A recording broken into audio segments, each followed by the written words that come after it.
welcome back to another video. I'm Crafty Olga and I'm making a Hogwarts Legacy inspired cosplay uniform.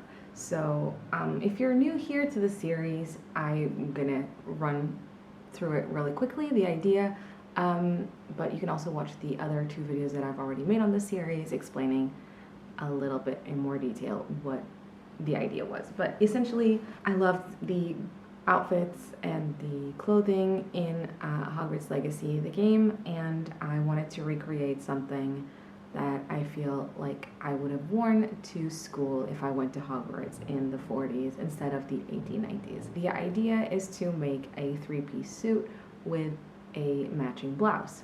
I've already made the blouse and I've already made the skirt.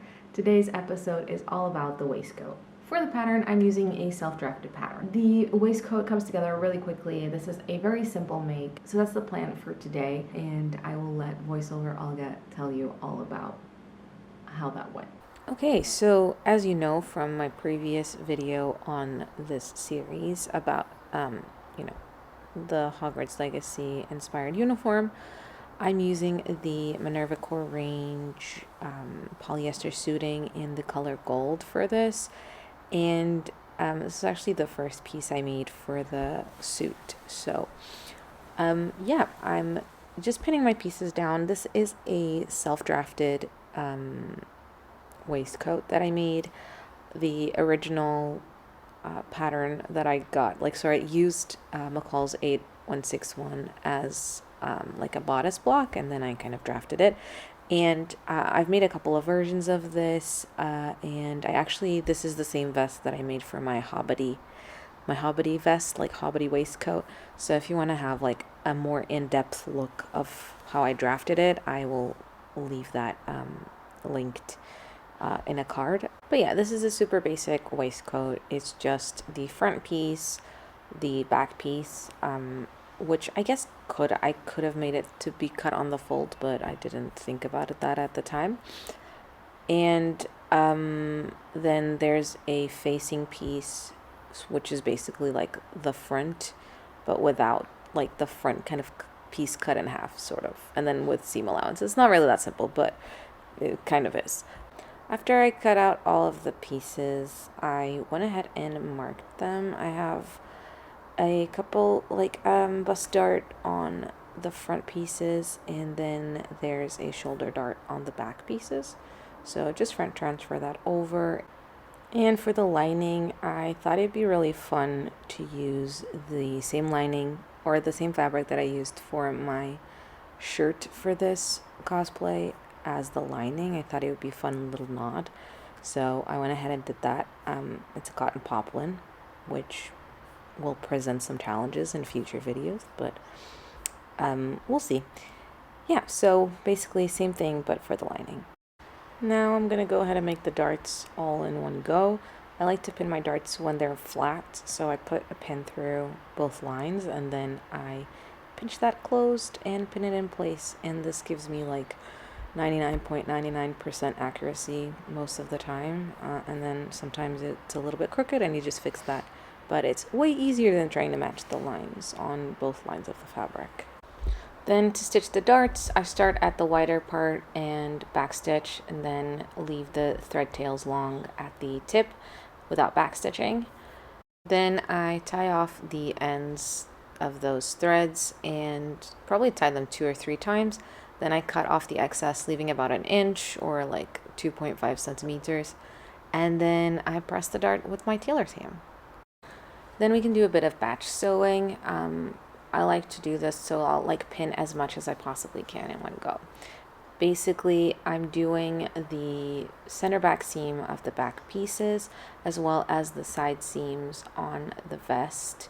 We're going to leave the shoulder seams unstitched so that we can finish them later and when we're doing the lining, and that'll just give us an invisible finish. Yeah, and I'm also going to go ahead and pin the facings to the front. So basically just pin everything that I can together, stitch that down, press, finish the seam if I'm finishing it, but I'm not finishing it, but press it, and then move on to the next step. That also includes you know, pinning all of the lining pieces as well, because I can stitch them all in one go. I think actually somebody who does this a lot and has a really good video explaining it is Retro Claude. She has chronic illness, and she uses this kind of batch sewing, or like, yeah, doing things in batches so that to conserve energy. For me, I wasn't really for, I'm chronically ill as well, but it wasn't for like a way to conserve energy as much as it was just a way for me to be more efficient and get more work done when I am feeling well and when I have like, so I guess it was for energy, in a way. But yeah, it was more like, I just feel like this is a lot more time efficient, and yeah, I just prefer it. I find it a lot easier than running back and forth, and I feel like things come together a lot quicker too. Anyway, for seam finishes, like I said before, I'm not going to be finishing the seams because this is going to be fully lined, so there's not really need for that. So I'm just pressing all of my seams open, and then also on more curved seams like this front facing, I'm going to clip my seams and press them open as well. My original plan was to have no visible seams, so I understitched the facing. Yeah, that's it. I understitched the facing, but yeah. I am going to. This turned out to not be relevant, but yeah, I did do that. And if you're unsure, you've never heard of understitching before, it's a technique where you're basically sewing the seam allowance to the facing, and that just keeps them from rolling to the outside, and it sort of looks like a top stitch on the facing side, and there's no visible stitching on the other side. So I'm attaching my lining to the facing. There's a seam here that you put together, and this is more like, so if you open the vest, you'll see the same fabric as the outside, instead of straight away seeing lining. So yeah, I'm just going to stitch that seam. I'm also going to stitch the bottom of the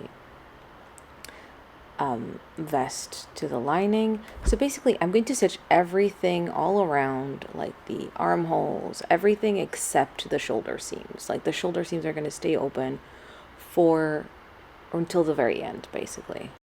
When that's done, I like to give it a good trim.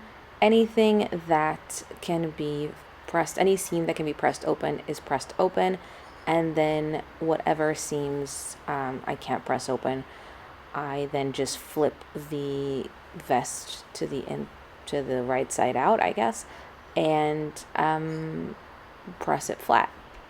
Now for the shoulder seams, I know you've been wondering about them.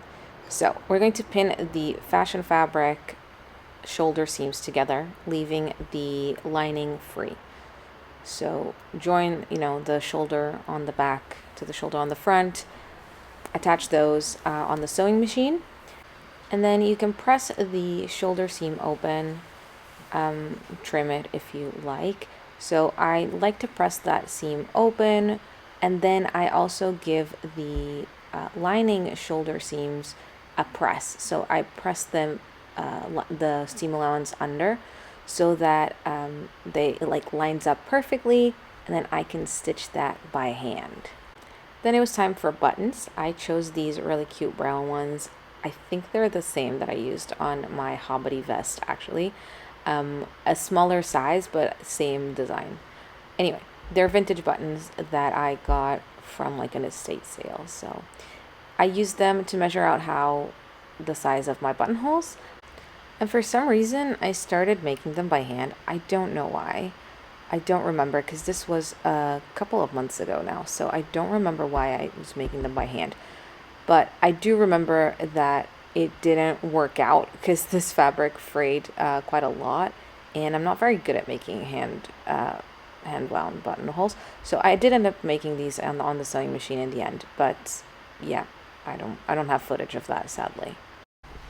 So before I moved on to actually finishing the buttonholes and the buttons even, I realized I just kept looking at the vest, at the waistcoat, and thinking it felt unfinished. So I gave it all a top stitch. Top stitched all around the bottom edge, the front edge, the neckline, and even the armholes. So I gave it all a nice little top stitch, and I feel like that really gave it a more finished look. And even though my original plan was for no, visible seams, I had to do some top stitching on the skirt as well. So I feel like this is going to tie everything together, and also actually, like I mentioned in the skirt video, gives it a more utilitarian look, which is, this is a uniform, so I feel like that's not really a million miles away from, what I want out of the cosplay. And it turns out I do have footage of me making the buttonholes, so here you go, me making a buttonhole. It's not that exciting. It's just proof that I did make them by machine. Then I went ahead and lined up the fronts and decided where the buttons were going to go and marked that down using the buttonholes and got my buttons out. I'm using safety pins to attach the buttons to their place because I'm not going to be stitching them right away in this footage. I was going to stitch them later when I was watching TV on the sofa. So this way I wouldn't lose my buttons and I could put this away and like mark it as kind of done,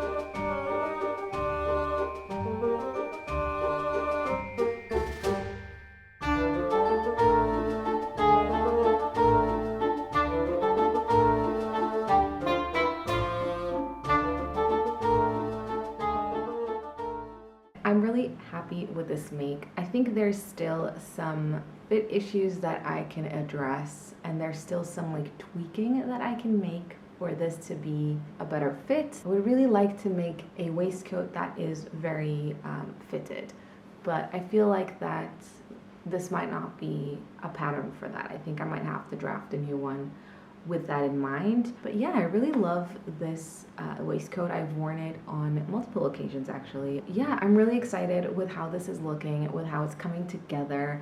And now you have next week to look forward to the blazer. I know there's a blazer. That blazer, yeah, it gave me some stress. If you want to find out what I'm up to on a more daily basis, I do post on Instagram quite regularly. I'll leave all of that linked below, as well as other places you can follow me. If you haven't already, you can also consider subscribing to my channel, which would mean so much to me.